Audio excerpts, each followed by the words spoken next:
welcome everyone to part 1 of 2 of my AEW TEW 2020 public beta exclusive pilot, very similar to what I did with MLW just last week.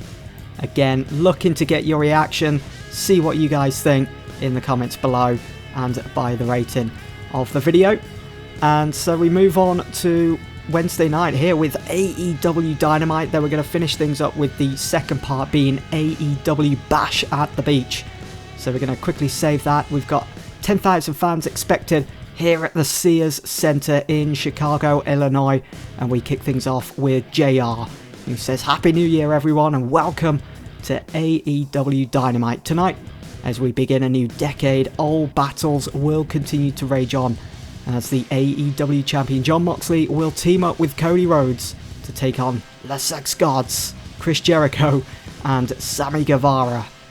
And then Excalibur comes in. Tensions have been rising within the Dark Order, and it seems they are ready to announce something here tonight. And Tony Schiavone finishes the segment with, plus the AEW Women's Champion Nyla Rose will be in action against Hikaru Shida. Now, one thing I have messed up with actually reading that back is the fact I haven't put that match in. I totally forgot that we had Tony Schiavone announce that. So one of the good things about TEW this year is we got on-the-fly booking, but I'm not going to be doing that for this two-part special. We're just going to roll with it and forget that Tony Schiavone even said that. We got a segment rating of 38. Let's quickly move on, shall we, to the next segment. So we get an angle here featuring Lance Archer, the Murder Hawk Monster, and Jake the Snake Roberts. And he goes on to say, "They say dinosaurs died millions of years ago, were wiped out. That doesn't seem to be the case, or so they try to make you believe. All you have to do is watch Dynamite and you'll see a man dressed as one." Haha, what a load of rubbish. Who do they think we are, fools? You see, my client Lance Archer, the Murder Hawk Monster, is as real as can be, is a real monster. Luchasaurus and Jurassic Express will cease to exist once he's finished clawing his way through the vines that is the AEW roster.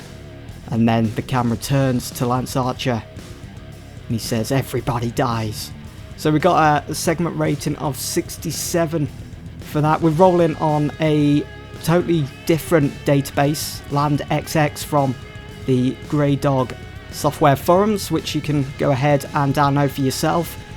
And he's done some great work with the database. I've been really enjoying it so far. Have a quick look at the dirt sheet. Lance Archer got a bonus for a very good gimmick. Segment rating got a bonus from the road agent that is Arn Anderson.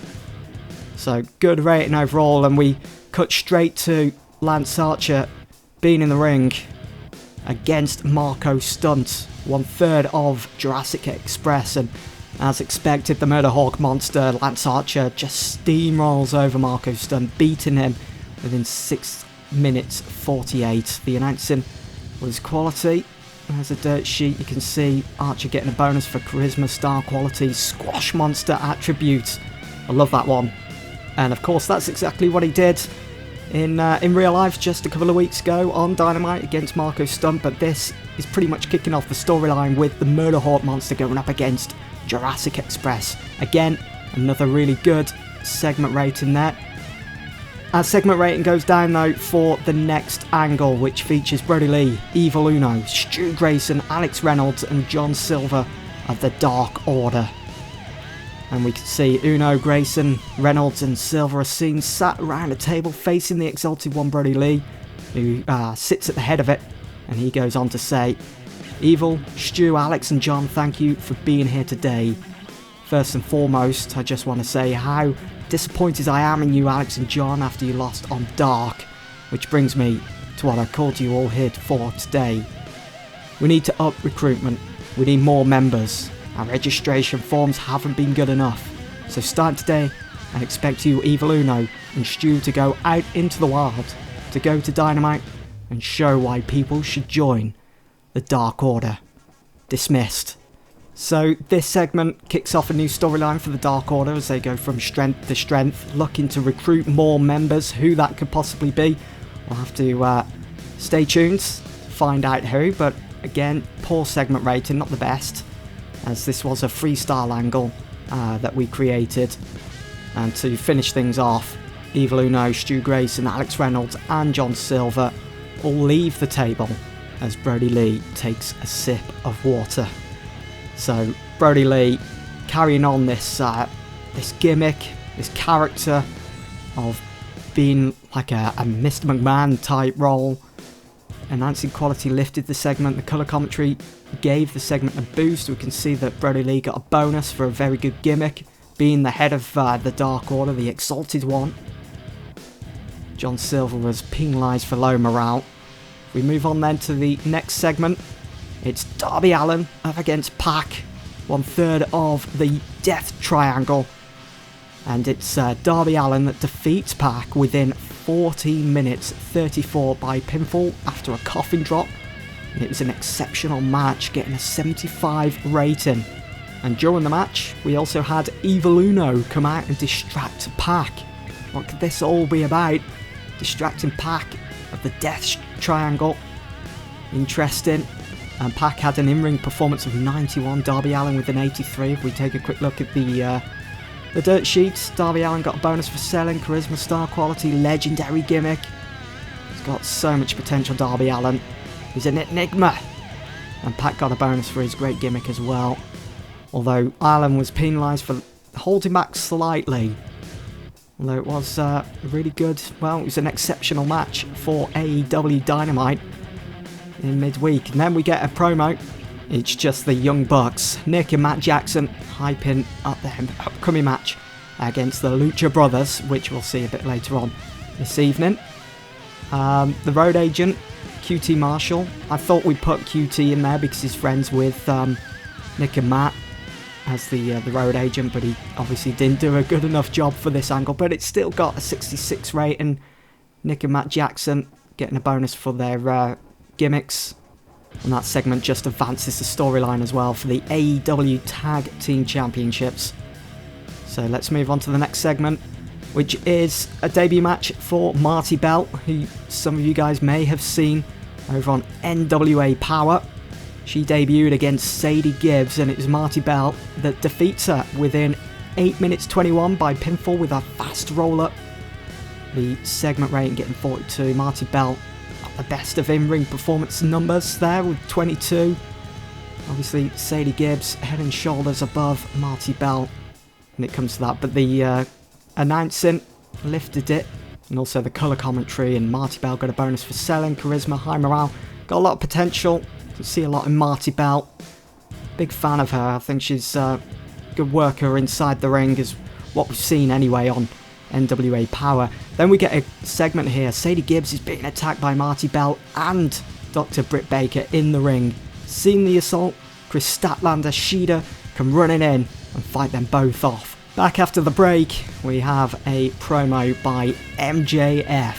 He's shown inside his mansion kitchen holding a knife, and he goes on to say, "Me and Sean Spears have gotten to know one another recently.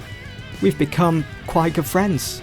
We'd shared a few beers, talk about football, play cards. Yeah, play cards. He cheated.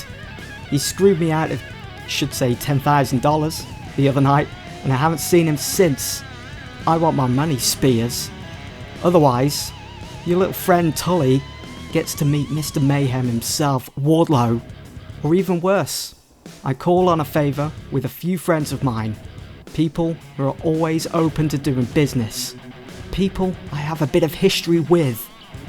Yeah, I wonder who that could be, as he's holding the knife there, which is quite prominent in this angle. Segment rating that's getting 78 because of his promo skills. One of the best talkers around in the business today, and he finishes things up with almost cutting himself on the sharp blade. He says, "I'm giving you until next week. Give me back my money." So with this angle then, we start off a new storyline between MJF and Sean Spears. Heel versus heel at the moment, which you don't see very often, but the segment rank getting 78, really happy with that. And he got a bonus for a great gimmick, and a bonus for being an amazing heel, which, as we all know, MJF is. So moving on to the next segment then, it's a match, and it's the Young Bucks, Nick and Matt Jackson, against the Lucha Brothers of Pentagon Jr. and Olay Phoenix.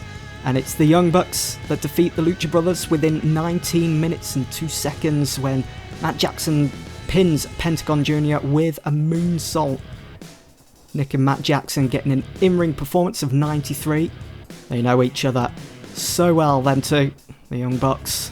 The segment rating getting a 75. It had superb wrestling and great heat, this one. And it was a steal the show type of match, as we've seen in real life in that tables, ladders and chairs match, or ladders match, for I think was it the AAA Tag Team Championships towards the end of last year. And you can see segment rating got a bonus for Aubrey Edwards as well, refereeing. So not too bad. Really liking that.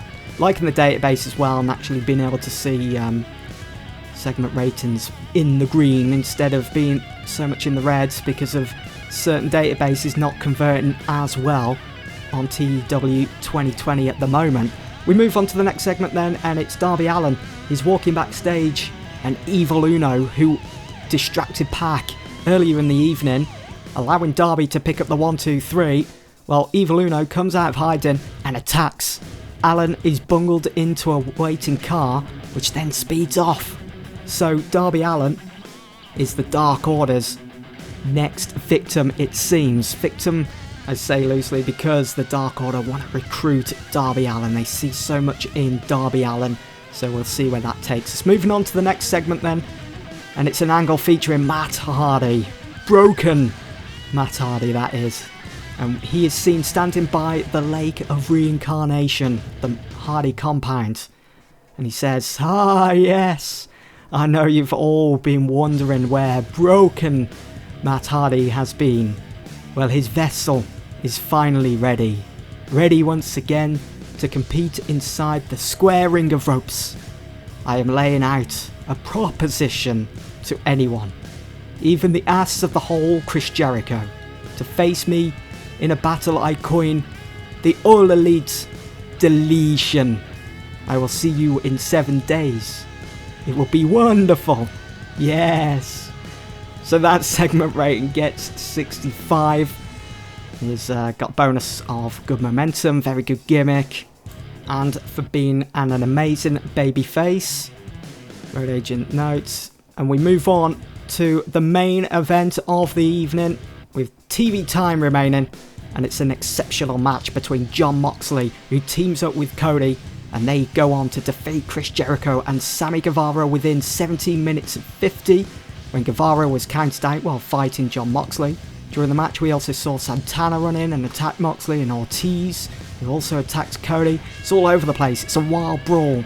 And this one got a rating of 78. The best match on the card so far. So far within these 2 exclusive episodes.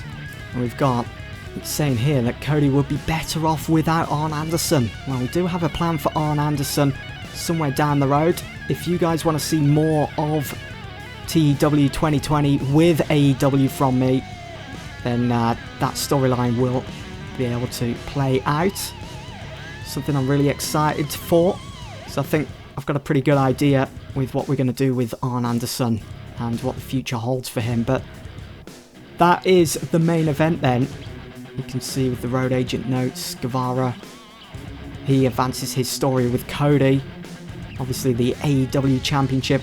And before Dynamite goes off the air, after the match, Jericho, Guevara, Santana, Ortiz, Cody, Moxley, Nick and Matt Jackson won't stop fighting, and despite the attempts by security to break them up, it's an all-out brawl to the back. So we're continuing the storyline between the Inner Circle and the Elite. So you've got Guevara in a potential match against Cody. We've got Santana and Ortiz in a potential match against the Young Bucks. And of course the AEW Championship could be on the line between Jericho looking to regain the title against Jon Moxley. So that is the end of AEW Dynamite. It had an overall rating of 74. We had some decent matches in there, such as the Young Bucks against the Lucha Brothers, and of course that main event that saw the AEW champion Jon Moxley team up with Cody Rhodes to take on Jericho and Sammy Guevara. Find out what happens at Bash at the Beach in part 2.